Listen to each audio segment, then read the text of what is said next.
ঋণের বোঝায় যারা জর্জরিত, বিষ্ণু ইসলাম চমৎকার একটা দোয়া শিখিয়েছেন। আমাদের অনেকে ঋণের বোঝায় জর্জরিত, আছে না নাই? এদিকে কেউ আছেন?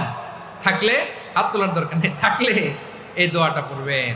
এক সাহাবীর নাম আবু উমামা, নামাজের ওয়াক্ত ছাড়া উনি মসজিদে যেয়ে বসে আছে। বিষ্ণু বললেন, কিরে আবু উমামা, নামাজের তো ওয়াক্ত হয় নাই, মসজিদে কি?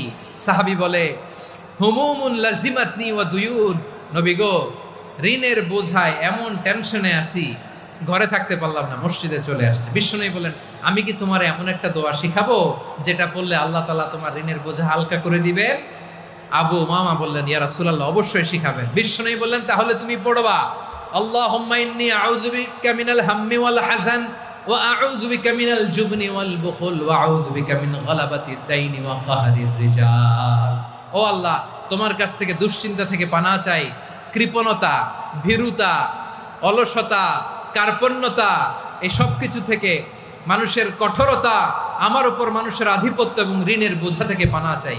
এই দোয়াটা যখন বিষ্ণুনবী শিখাই দিলেন, আবু উমামা বারবার এই দোয়া পড়ে। আবু উমামা বলে, এই দোয়া আমি পড়তে লাগলাম আর পড়তে লাগলাম, কিছুদিন পরে দেখা গেল বিষ্ণুনবীর শেখানো এই দোয়ার বদৌলতে আল্লাহ তাআলা আমার সব ঋণ পরিশোধের ব্যবস্থা করে দিয়েছেন।